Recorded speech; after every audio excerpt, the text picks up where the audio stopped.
తాకట్లో ఉన్న మీ బంగారాన్ని విడిపించి ఆ రోజు ఆన్లైన్ రేటుకి కొంటాం. Sharma gold company. నమస్తే రమ్మగారు. నమస్తే జయ. ఏదైనా ఒక చిన్న సిరీస్ స్టార్ట్ చేద్దామండి. మదాలస కథ చెప్తాం. మదాలస. పేరు ఎంత బాగుందో చూడు. మ్మ్. ఈ మదాలస చచ్చి మళ్ళీ పుట్టింది. ఓహో. పురాణంలో కథే జయ. ఇది మ్మ్. పురాణ గాథే. ఏమి వేరే బయట జానపద గాథ అని అనుకోవడానికి వీల్లేదు. ఓకే. చాలా విశేషమైన గాథ మదాలసది. ఆహా. బాగుంటుంది. పూర్వం అట స్త్రీ అండి. స్త్రీ ఆ, మదాలస అనే అమ్మాయి. ఓకే. అమ్మవారి నామధేయం అమ్మాది. మదాలస అంటే మనకి మత్తుతోటి మదం అంటే మనం మధుపానంతో అలిసి ఉన్నది, అంటే బాగా మధుపానం చేసి ఉన్నది అని అర్థం. ఓ. ఇది అమ్మవారి నామధేయాల్లో కనపడుతుంది మనకి. మాణిక్య వీణాముపలాలయంతి మదాలసాం మంజుల వాగ్విలాసం. ఆ శ్యామలా స్వరూపంలో ఆవిడ అట్లాంటి కళ్ళు అవి ఇలా మత్తుగా ఉన్నట్టుంటాయి. ఆ స్వరూపాన్ని అమ్మవారిని మదాలసగా చెప్తారు. ఆ మదాలస ఈ పేరు. ఓహో. బాగుంటుంది. విశేషమైన గాథ. ఇష్టం నాకు చాలా ఇది. పూర్వం శత్రుజిత్ అని ఒక రాజుగారు ఉండేవాడు.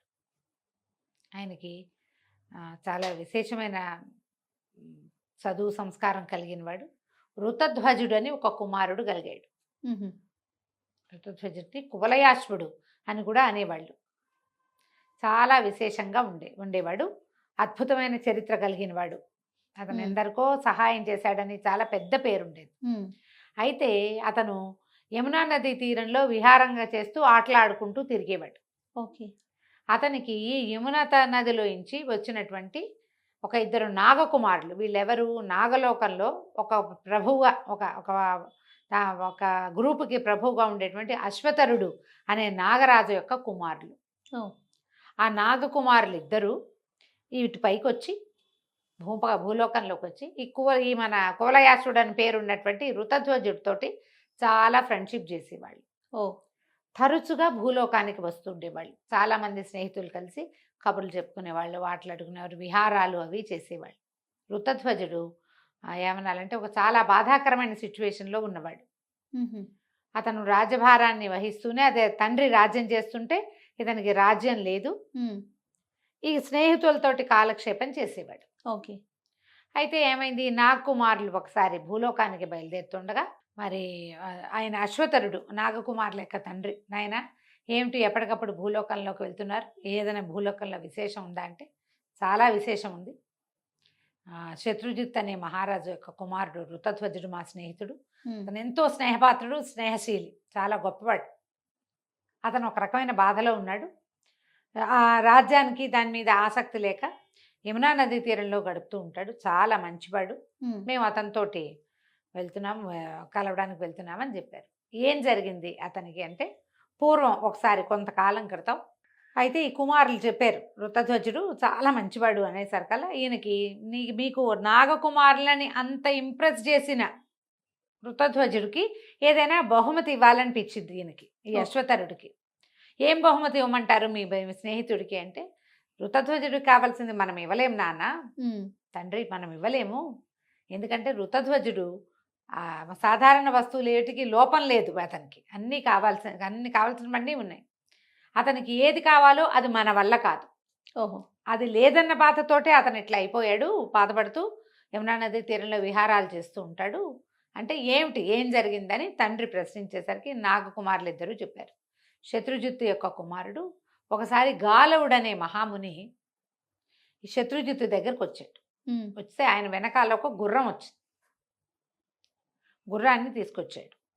ఆయన ఏం చెప్పాడంటే, నేను తపస్సు చేసుకుంటున్నాను, ఒక యజ్ఞం చేస్తున్నాము, దానికి కొంతమంది రాక్షసులు, ఒక రాక్షసుడు ప్రత్యేకంగా పాతాళకేతువు అనేవాడు విపరీతంగా ఇబ్బంది పెడుతున్నాడు.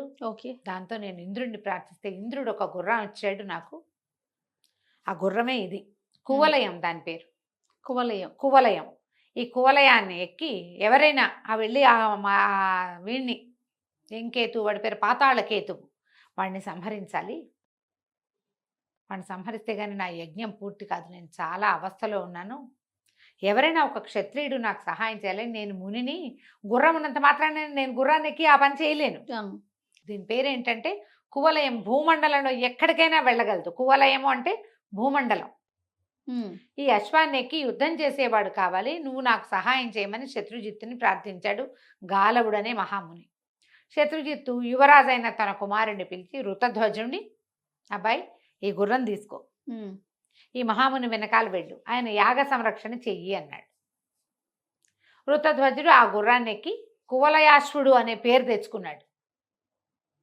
అతని వెనకాల వెళ్ళాడు. ఆ గాలవ మహాముని తన యజ్ఞం చేసే చోటికి తీసుకెళ్తే అక్కడికి ఒక పంది రూపంలో ఈ పాతాళకేతు వచ్చాడు. ఓహో. ఇతను చుట్టుపక్కల చిన్నపన్న రాక్షసులందరినీ కొట్టేశాడు వృతధ్వజుడు. కొట్టేసి ఆ పంది వెనకాల పడ్డాడు. పంది బాగా సమీపంలోకి వచ్చినప్పుడు పందిని ఇతను సమీపించగలిగినప్పుడు బాణం వేసి కొట్టేశాడు. అది నెత్తురు గారుతూ పరిగెత్తింది. ఓహో. పరిగెత్తి ఏం చేసింది, ఒక బిలంలోకి ప్రవేశించింది, దిగేసింది, దూకేసింది. ఇతను కూడా ఈ వృతధ్వజుడు కూడా ఆ బిలంలోకి వెళ్ళిపోయాడు. దూకేస్తే గుర్రంతో సహా కిందకి వెళ్ళిపోయాడు. ఒక దూకేశాడు అంతే. బిలం అంటే ఏదో చిన్నది కాదు, అది ఒక పెద్ద కొండ గుహ వివరం లాగా ఉందన్నమాట. కిందకు దూకేశాడు. దూకేసరికల్లా ఇతను ఆ దూకిన వాడు పాతాళ లోకం లోపలికి వెళ్ళిపోయాడు. ఓహో. పాతాళానికి వెళ్ళిపోయాడు. పాతాళానికి వెళ్ళిపోతే అక్కడ తనకి ఏం కనపడింది, ఒక పెద్ద తోటలు, ఏదో మేడలు అవి కనపడుతున్నాయి. ఒక అందమైన స్త్రీ, ఒక ఆవిడ ఆ మెట్లు ఎక్కి వెళ్తోంది. అక్కడ తోటలో ఎవరు లేరు. ఇంకా ఇతను గుర్రాన్ని పక్కన పెట్టి పరిగెత్తాడు పైకి. ఆమె వెనకాల వెళ్ళాడు. వెళ్ళేసరికల్లా ఇతను ఆమె ఏ మెట్లు ఎక్కుతూ వెళ్ళిందో ఇతను కూడా అదే మెట్లు ఎక్కుతూ పైకి వెళ్తే అక్కడ ఒక మహాసౌందర్యవతి అయిన ఒక అమ్మాయి హంసతూలికా తల్పం మీద పడుకున్నది. పడుకుని కనపడింది. ఎంత అందంగా ఉందో. ఆ అమ్మాయి కూడా లేచి కూర్చుని, ఇది మహాసౌందర్యంగా ఉన్నాడు ఇతను, యువరాజు, 20-25 ఏళ్ళు ఉంటాయి. సాధారణంగా ఆ వయసు వచ్చేసరికల్లా మగపిల్లలు బలశాలులుగా తయారవుతారు. ఉత్తమమైన వస్త్రాలు ధరించి పొడుగ్గా ఎత్తుగా బాహువులు బాగా బలంగా కనపడుతున్నాయి. ఇతను చూసేసరికి ఒక క్షణం అమ్మాయి మైమర్చిపోయినట్టు అయిపోయింది, స్పృహ కోల్పోయింది. తను తెల్లబోయాడు. ఏం చేయాలో వృతధ్వజుడికి అర్థం కాలేదు. అంతలో ఇంతకుముందు ఒక స్త్రీ మెట్లెక్కుతుంటే చూశాడు కదా, ఆమె ఇక్కడికి వచ్చింది. ఇతను ఏం లేదు పర్వాలేదు అని చెప్తున్నాడు కదా, స్పృహ తప్పిపోతే ఏం చేయాలో తెలియలే. ఆ అమ్మాయి వచ్చి, ఆ రెండో ఆవిడ వచ్చి ఈ పిల్లకి పరిచర్య చేసి కాస్త గంధం మొహం మీద, అమ్మాయికి గంధం రాసి చల్లగా కొంచెం పన్నీరు చల్లి లేవదీస్తే ఆ పిల్ల సిగ్గుపడుతూ వీడి చెవిలో ఏవో 2 వాక్యాలు చెప్పింది. అప్పుడు ఇతను అడిగాడు వృతధ్వజుడు, ఎవరమ్మా నువ్వు, ఏమిటి అని అడిగితే అప్పుడు ఆ అమ్మాయి చెప్పింది అనమాట. రెండో ఆవిడే, కొంచెం పెద్ద ఆవిడ, అయ్యా నా పేరు కుండలి, నా భర్త శుంభుడనే రాక్షసుడి చేతిలో చనిపోయాడు. ఓహో. ఈ అమ్మాయి విశ్రావసుడు అనేటువంటి ఒక గంధర్వ రాజకుమార్తె. ఇక్కడ వజ్రకేతు అని ఒక రాక్షసుడు ఉన్నాడు, వాడి కొడుకు పాతాళకేతు అనేవాడు ఈ పిల్లని అపహరించాడు. నేను ఈమెకు పరిచర్య చేయటానికి నియోగించబడి ఉన్నా. అయితే ఈ అమ్మాయి ఈ వివాహం చేసుకుంటానని పాతాళకేతు ప్రకటించాడు. రానున్న 13వ నాడు ఈమెతోటి పెళ్ళి. ఈ అమ్మాయి ఆత్మహత్య చేసుకుందాం అనుకుంది. ఈ గంధర్వ రాజకుమార్తె ఆత్మహత్య చేసుకోబోతుంటే కామధేను వచ్చింది. ఆ సమయంలో వచ్చి, అమ్మాయి నువ్వు ఆత్మహత్య చేసుకోవద్దు, వృతధ్వజుడు అనే రాకుమారుడు మానవుడు నీకు భర్త కాగలడని సెలవిచ్చింది. దాంతో వృతధ్వజుడు కోసం వేచి ఉంది అమ్మడు ఇక్కడ. ఇప్పుడు నువ్వెవరివో కనపడ్డావు, వృతధ్వజుడు అనే మానవుడు కోసం చూస్తుంటే నిన్ను చూసి మోహపరవశం వచ్చింది అమ్మాయికి. తను తప్పు చేస్తున్నాడు, తన భర్త కావాల్సిన వాడు వీడెవనో కాదో అమ్మాయికి తెలియదు కదా. దాంతో నేను ఆమె దాన్ని తట్టుకోలేక ఎమోషన్ని, అయ్యో కామధేనువు సెలవిచ్చిన వాడెవడో ఒక మానవుడు ఉండగా ఎవడో మానవుడిని చూసి నేను ఇలా మోహపడ్డం ఏమిటని అనిపించి ఆ దుఃఖంతో అమ్మాయికి స్పృహ తప్పింది. నాయన, పాతాళకేతువుని సంహరించేందుకు ఒక మానవుడు వస్తాడని, కువలయాశ్వుడు పేరుతోటి ఉంటాడని, అతనే ఈమెకి భర్తని కామధేనువు చెప్పింది. కామధేనువు చెప్పిన మాట తప్పుతోందని పిల్ల బాధపడుతోంది అని చెప్పేసరికల్లా ఇతను అన్నాడు, నేను మానవుడినే, నా పేరే వృతధ్వజుడు, నన్నే కువలయాశ్వుడు అంటారు. నేను గాలవ మహాముని యజ్ఞాన్ని కాపాడుతుండగా ఒక వరాహ రూపంలో రాక్షసుడు ఒకడు వచ్చాడు, వాడిని నేను కొట్టాను. అయితే రాక్షసుడు నెత్తురోడుతూ వచ్చాడు పాతాళకేతువు అన్న వార్త కూడా వచ్చింది వీళ్ళకి. అవునవును, రాక్షసుడు నా పాతాళకేతువు నెత్తురోడుతూ వచ్చాడంటే ఆ కొట్టింది నేనే, నేను ఆ పందిని వెతుకుతూనే ఇక్కడికి వచ్చాను అని చెప్పేసరికి సంతోషించేశారు వాళ్ళు. ఎలా కుదిరింది, కామధేనువు చెప్పిన మాట కుదిరిందే, కరెక్ట్ అయింది. అక్కడి నుంచి ఏమైంది, ఆ దెబ్బతిన్నవాడు వాడు దెబ్బతినేశాడు. ఈ పిల్ల అమ్మాయి కుండలి చెప్పింది, నాయన అమ్మాయిని వివాహం చేసుకో నువ్వు అనేసరికి ఒప్పుకున్నాడు. ఉమ్. వాడు ఏమయ్యాడో తెలియదు, దెబ్బలు తగిలిపోయాడు వాడు. వస్తాడు తర్వాత. అక్కడి నుంచి ఈ పిల్ల ఏం చేసింది, తమకి కులగురువైన తుంబురుణ్ణి ప్రార్థిస్తే ఆయన ప్రత్యక్షమయ్యాడు. ఆయన వచ్చి స్వయంగా దగ్గరుండి వివాహం జరిపి వీళ్ళిద్దరికీ వివాహం చేశాడు. మదాలస, ఆ అమ్మాయి పేరే మదాలస, ఓహో. ఆ పిల్ల పేరు, ఆ గంధర్వ రాజకుమార్తె పేరు. ఆ మదాలసని ఋతధ్వజుడు వివాహం చేసుకున్నాడు. వివాహం అయ్యాక కుండలి వీళ్ళిద్దరికీ వివాహం ఎలా కలిసి ఉండాలి బోధించి, తుంబురుడు మాయమైపోయాడు. కుండలి కూడా వీళ్ళకి బోధించి, ఆమె తపస్సు చేసుకోవడానికి వెళ్ళిపోతాను, నా భర్త ఎలాగూ లేడు, నిన్ను చూడడానికి ఉన్నాను ఇన్నాళ్ళు, అయిపోయింది. నీ వివాహం అయింది, నువ్వు భూలోకం వెళ్ళిపోతావని కుండలి కూడా వెళ్ళిపోతే గుర్రం ఎక్కి ఋతధ్వజుడు మదాలస ఇద్దరు భూలోకానికి బయలుదేరారు. ఓహ్. ఆ వచ్చే లోపల దెబ్బ తగిలి గాయపడి ఉన్న పాతాళకేతువు వీళ్ళ మీద యుద్ధానికి వస్తే ఋతధ్వజుడు తన గుర్రం మీద కూర్చుని మొత్తం పాతాళ సేనంతటినీ సంహరించాడు. ఉహు. అక్కడి నుంచి అమ్మాయిని గుర్రం ఎక్కించుకుని కిందకి తీసుకొచ్చేసాడు భూలోకంలోకి పైకి. ఇంటికి వచ్చాక ఇక్కడ మహావైభవంగా వివాహం చేశారు. మదాలస ఋతధ్వజుడు పరమ సంతోషంగా ఉన్నారు చాన్నాళ్ళ పాటు. ఎంతో కాలం అయింది ఇట్లా. అయిన తర్వాత ఒకనాడు ఏమైంది, ఈ ఋతధ్వజుడు యమునా నది తీరానికి విహరించడానికి వెళ్ళాడు. ఉమ్. ఈ పాతాళకేతువు చచ్చిపోయాడు కదా ఇతని చేతిలో, అతని తమ్ముడు తాళకేతువు లేదా తాళధ్వజుడు అని పేరున్నవాడు ఒకడు ఈయన్ని చూసి ఎట్లాగైనా సంహరించాలి. వీడిని సంహరించాలి, వీడు అన్నని చంపటమే కాకుండా అన్న వివాహం చేసుకోదలుచుకున్న మదాలసని పెళ్లి ఓ, చేసుకున్నాడు. అది సమస్య. ఆ మదాలసని పోగొట్టేయాలి ఇతని దగ్గర నుంచి అని కంకణం కట్టుకున్నవాడే వాడు ఏం చెప్పాడట, ఒక ఋషి రూపంలో వచ్చాడు, యోగి రూపంలో ఈయన దగ్గరికి ఉమ్. వచ్చి, అయ్యా నేను ఇక్కడ ఆశ్రమం కట్టుకున్నాను, మరి నాకు చాలా అవసరమైన ఇబ్బందులు ఉన్నాయి, ఉమ్. నీ మెడలో ఉన్న వస్తువు ఇవ్వు, నాకు ఇక్కడ పెట్టుకునే కంఠహారం, నేను అది పెట్టుకుని నా పనులన్నీ చేసుకుని మళ్ళీ నీ హారం నీకు తెచ్చిస్తా. ఓ. నాకు యజ్ఞము అవి పూర్తి కావటం లేదు, ఇది ఎవరి దగ్గరైనా పెడితే కానీ నాకు డబ్బు రాదు, ఉమ్. ద్రవ్యం రాదని ఈయన్ని నమ్మించాడు ఋతధ్వజుడు. ఋతధ్వజుడు ఏమన్నాడు, నువ్వు వెళ్ళి రా పోని, నువ్వు వచ్చే వరకు నేను యమున నదిలో ఉన్నటువంటి నీ ఆశ్రమం, నదిలో ఆశ్రమం ఉంది, అక్కడ ఆశ్రమాన్ని నేను సంరక్షిస్తానని ఒప్పుకున్నాడు. ఉమ్. అదొక మాయతోటి ఆ రాక్షసుడు నిర్మించి ఉంచాడు. ఓహో. ఈ ఋతధ్వజుడు ఏం చేశాడు, వెళ్ళి ఆశ్రమంలో కూర్చున్నాడు అది రక్షించడానికి. ఓహో. ఇతను మాయోపాయంతో ఆయన మెడలో నుంచి తీసుకున్న వస్తువు తీసుకుని వెళ్ళిపోయి రాజ్యంలోకి వెళ్ళి శత్రుజిత్ మహారాజుకు చూపించాడు, ఓహో. గోడు గోడును విలపిస్తూ.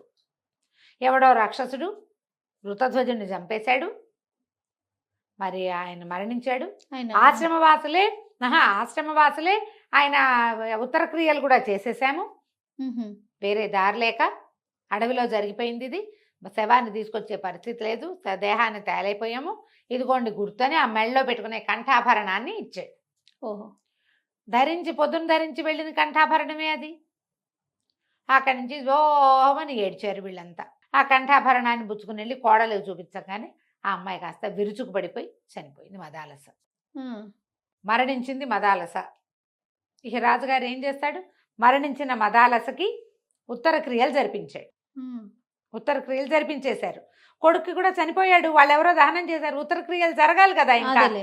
జరగవలసిన జలతర్పణాదులన్నీ చేసేసారు, ఇద్దరికీను. ఇద్దరికీ చేసేశారు.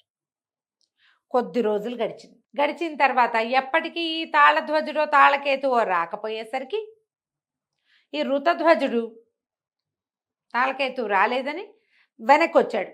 ఉమ్. ఆశ్రమ రక్షణ అంతా పరిసమాప్తం చేసి అక్కడ ఎవరు ఏమీ లేకుండా చేసి దాన్ని జంతువులు కూడా రాకుండా ఏర్పరిచి బయటకు వచ్చాడా? రాజ్యంలోకి వచ్చేసాడు.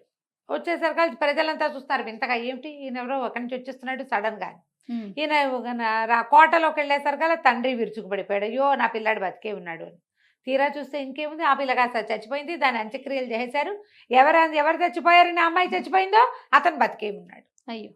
చనిపోయిన మదాలసను చూస్తూ గుర్తు చేసుకుని ఏమీ చేయలేక ఋతధ్వజుడు అన్నపానాదుల మీద ఆసక్తి లేదు, ఉమ్. తన కోసం మరణించిన మదాలసలాగా తను కూడా మరణించలేకపోయాడు. కానీ మదాలస తప్ప మరో స్త్రీ మొహం చూడకూడదని నిర్ణయించుకున్నాడు. గట్టిగా నిర్ణయించుకున్నాడు. తండ్రి కోసం ఆయన వృద్ధుడు, జీవించి ఉన్నాడు కానీ వివాహం చేసుకుని సంతానాపేక్షతోటి అతను లేడు. ఉమ్. అతను ఒంటరిగా యమునా నది తీరంలో విహరిస్తాడు. అతనికి తోడుగా కొంతమంది రాజకుమారులు వస్తారు. మేము కూడా అతని దగ్గరికి వెళ్తున్నాము. ఋతధ్వజుడిని సంతోషపెట్టాలంటే ఒక్క మదాలస వల్లే అవుతుంది. ఓహో, ఆమె లేదు. మదాలసను ఎట్లా తెచ్చి ఇవ్వగలం తండ్రి, మనం ఏ వస్తువు ఇచ్చినా అతను సంతోషపడ్డు ఉమ్. అని చెప్పారు. నాగకుమారులు ఇద్దరు అశ్వతరుడనే నాగరాజుకి. ఆయన ఇదంతా విని మదాలసనే తెచ్చే ప్రయత్నం చేద్దామని అనుకున్నాడు. ఓహో, ఎట్లా మదాలసను తీసుకొచ్చాడో వచ్చే భాగంలో తెలుసుకుందాం. తప్పకుండా రమ్మగారు. నమస్తే. నమస్తే జయ.